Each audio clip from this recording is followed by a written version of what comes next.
மிகுந்த பயம் ஒரு பக்கம், முறுமுறுப்பு ஒரு பக்கம், கலக்கம் ஒரு பக்கம். பின் திரும்பி பார்த்தால் பார்வோனுடைய சேனைகள் பின்தொடர்ந்து கொண்டிருக்கிறதை பார்க்கிறார்கள்.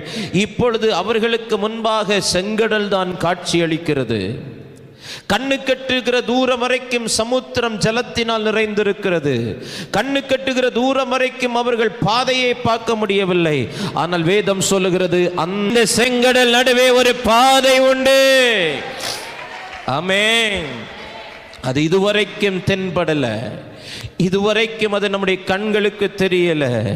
இஸ்ரவேல் ஜனங்களுக்கு அந்த பாதை தெரியல. ஈவன் மோசேக்கு கூட அந்த செங்கடலின் நடுவே ஒரு பாதை இருந்தது என்பது அவனுக்கு தெரியாதிருந்தது. ஆனால் கர்த்தர் ஒரு பாதையை அங்கே மறைத்து வைத்திருந்தார். ஆமென். சில காரியங்களை எல்லாம் ஆண்டவர் சத்துருக்களுடைய கண்களுக்கு புலப்படாம ஆண்டவர் மறைச்சி வச்சது எதுக்குன்னா, ஏற்ற நேரம் வரும்போது. இத்தனை வருஷமா என் குடும்பத்துக்கான பாதைகள் திறக்கப்படலை, இத்தனை வருஷமா என் பிள்ளைகளுக்கான பாதைகள் திறக்கப்படலை, இத்தனை வருஷமா நான் போராடுகிறேன், எனக்கு ஒரு வழி அமையன்னு சொல்லி பார்க்கிறேன், ஒரு பாதையை திறக்கும்னு சொல்லி பார்க்கிறேன்.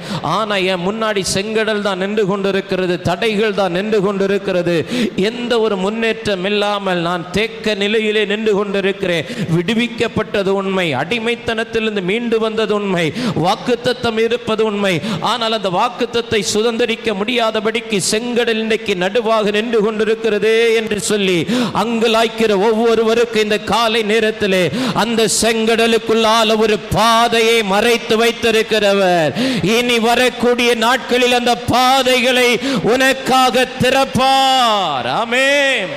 அந்த பாதைகள் உனக்காக திறக்கப்பட போகிறது. முந்தினவைகளை நினைக்க வேண்டாம், பூர்வமானவைகளை சிந்திக்க வேண்டாம். இதோ நான் புதிய காரியத்தை செய்கிறேன். ஹல்லேலூயா, ஹல்லேலூயா. முந்தினதை நினைக்காதீங்க. ஒருவேளை ஆமென் கானானுக்கு போகிற பாதைகள் வேறு பாதைகள் இருந்திருக்க கூடும். அது முந்தினவைகள். இப்போ ஆண்டவர் சொல்றார், நீ முந்தி நடந்த பாதையிலே நடக்க வேண்டாம், உனக்கு ஒரு புதிய பாதையை நான் அமைத்து தரப்போகிறேன். அந்த பாதையிலே நடந்து போகும்போது ஆமென் ஹல்லேலூயா, வசனம் சொல்லுகிறது, ஒரு திரி அணைகிறது போல, ஒரு திரி அணைகிறது போல அவைகள் அணைந்து போக பண்ணுவார். ஆமென். எவைகள் அணைந்து போக பண்ணுவார்? உன்னை தொடருகிற ரதங்கள், உன்னை தொடருகிற குதிரைகள், உன்னை தொடருகிற இராணுவங்கள், உன்னை தொடருகிற பராக்கிரமசாலிகள், உன்னை தொடருகிற சத்துருக்களுடைய சேனைகள் இழந்திருக்காதபடிக்கு தேவன் ஒரு திரி அணைவது போல. ஆமென். எல்லாம் சொல்லுங்க, ஒரு திரி அணைவது போல, ஒரு திரி அணைவது போல என் சத்துருக்கள் அணைந்து போவார்கள். ஒரு திரி அணைவது போல என் சத்துருக்கள் அணைந்து போவார்கள். உங்க வலது கரத்தை உயர்த்தி அறிக்கை செய்யுங்க, ஒரு திரி அணைவது போல, ஒரு திரி அணைவது போல, ஒரு திரி அணைவது போல என் சத்துருக்கள் அணைந்து போவார்கள். ஆமென். ஒரு திரி அணையறதுக்கு எவ்வளவு நேரம் ஆகும்? ஒரு திரி அணையறதுக்கு எவ்வளவு நேரம் ஆகும்? அவ்வளவுதான். ஆமென். ஒரு வேகலை எரியக்கூடிய நெருப்பு அணைகிறதுக்கு வேணா நம்ம அதுக்கு மேலே தண்ணி ஊற்றணும், அதுக்கு மேலே ஆமீன் காரியங்களை செய்யணும், அது புகஞ்சிக்கிட்டே இருக்கும். ஆனால் ஒரு சின்ன திரி கர்த்தருடைய ஆவியானவருக்கு எழுதி வைத்திருக்கிறார், நான் திறக்கும் பாதைகள் அப்படிதான் இருக்கும். ஆமென் ஹல்லேலூயா. இதுவரைக்கும் உனக்கு மறைந்திருந்த பாதை இனி அது வெளிப்பட போகிறது. அந்த பாதையில் நீ கால் வைக்க ஆரம்பித்த அந்த நிமிஷம் முதல் கொண்டு சத்துருக்கள் உன்னை பின்தொடர்ந்து வருகிறவர்கள் ஒரு திரி அணைவது போல, ஒரு திரி அணைவது போல, ஒரு ப்ரொஃபெட்டிக்கல் டிக்ளரேஷன் இந்த காலை நேரத்தில் உங்க குடும்பத்துக்கு எதிராய், பிள்ளைகளுக்கு எதிராய், திருச்சபைக்கு எதிராய், ஊழியங்களுக்கு எதிராய், உயர்வுக்கு எதிராய், உன் வாழ்வாதாரத்துக்கு எதிராய், உன் சரீர சுகத்துக்கு எதிராய் எழும்பி இருக்கிற ஒவ்வொரு சத்துருக்களுடைய கிரியைகளும், வீட்டுக்கு எதிராய் எழும்பி இருக்கிற சத்துருடைய கிரியைகள் எல்லாம் ஒரு திரி அணைவது போல. ஆமென். பகைதலப்பா சொல்லுங்க, ஒரு திரி அணைகிறது போல. ஆமென் ஹல்லேலூயா. அதுக்கு பெரிய காத்தடிக்கணும்னு அவசியம் இல்லை, பெரிய காத்தடிக்கணும்னு அவசியம் இல்லை, ஒரு குடம் தண்ணியை ஊற்றணும்னு அவசியம் இல்லை. ஆமென். எல்லாம் சொல்லுங்க பார்க்கலாம், சொல்லுங்க. இதெல்லாம் தீர்க்க தரிசன செயல்பாடுகள். ஆமென். இதெல்லாம் ப்ரொஃபெட்டிக்கல் ஆக்ஷன்ஸ், ப்ரொஃபெட்டிக்கல் வேர்ட்ஸ் உண்டு, தீர்க்க தரிசன வார்த்தைகள் உண்டு, நமக்கு நாமே பேசிக்கொள்ளலாம். தீர்க்க தரிசன செயல்கள் உண்டு. ஆமென். ஆமாம். அவர் தரையிலே துப்பி சேருண்டாக்கி கண்ணில் பூசினார். இது சும்மா செஞ்சார் நினைக்கிறீங்களா? இல்லை, அதுக்கு பின்னாடி ஒரு பெரிய மெடிக்கல் ஆமேன் காரியங்கள் மறைந்திருக்கிறது. ஆமேன். அல்லேலூயா. எல்லாம் சொல்லுங்க போகலாம். ஆமேன். ஒரு திரி அணைகிறது போல. ஆமேன். இதுதான் சாக்குன்னு சொல்லி பக்கத்தில் இருக்கிறவங்க மேலே துப்புறல்ல. ஆமேன். அவ்வளோதான். ஒரு மெழுகுவர்த்தி அணைக்கணும்னா போய் இருந்துட்டு உசுரை கொடுத்துட்ருக்கேன். நம்மை பின்தொடர்கிற ரதங்கள், பின்தொடர்கிற குதிரைகள், இராணுவங்கள், பராக்கிரமசாலிகள், அவங்கள புறப்பட பண்ணி. ஆமென். அதான் ஹைலைட். நீ வா, அப்படி வராதன்னு இல்லை, நீ வா, என் பிள்ளைய பின்னாடியே வா. ஆமென். ஆமென். என் ஆண்டவர் போக விட்டு புறமண்டையில் அடிக்கிறவர். அல்லேலூயா.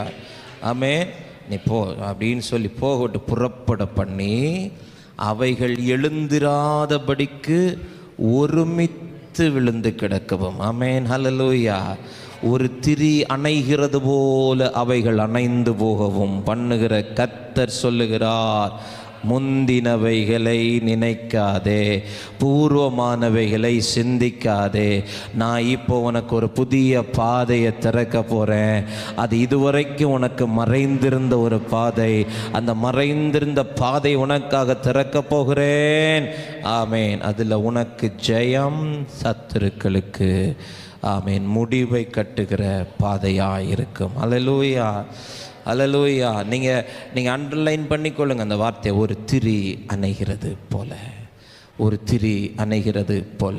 ஆமென். ஒரு திரி அணைகிறது போல. ரொம்ப நேரம்லாம் ஆகாது, ரொம்ப நாள் ஆகாது, ரொம்ப வருஷம் ஆகாது. ஆமென். தேசத்தில் எழும்புகிற சத்துருக்கள், நேபுகாத்நேச்சார்களுக்கு முடிவை கட்டுகிற சமயங்களை தேவன் முன்குறித்திருக்கிறார். ஒரு திரி அணைவது போல் அணைந்து போவார்கள். ஆமென்.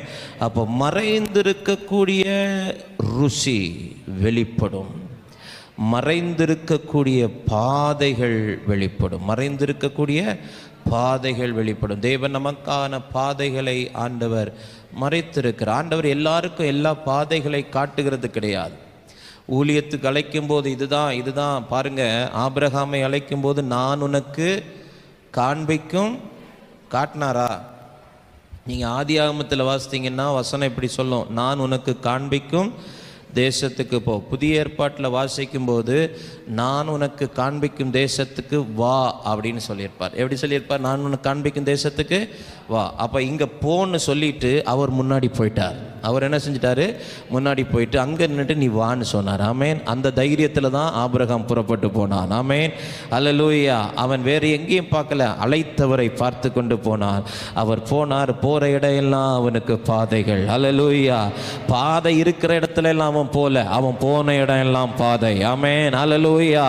அப்ப நாம போகிற இடமெல்லாம் நமக்கு பாதைகள். ஆமேன். அல்லேலூயா. உலக வழக்கம் பாதையை உருவாக்கி விட்டு அதிலே நடக்க செய்வது. ஆனா ஆண்டவர் ஆபிரகாம் நீ நடந்து போ, நீ நடந்து போகிற இடமெல்லாம் உனக்கு பாதையாய் மாறும். ஆமேன். அல்லேலூயா.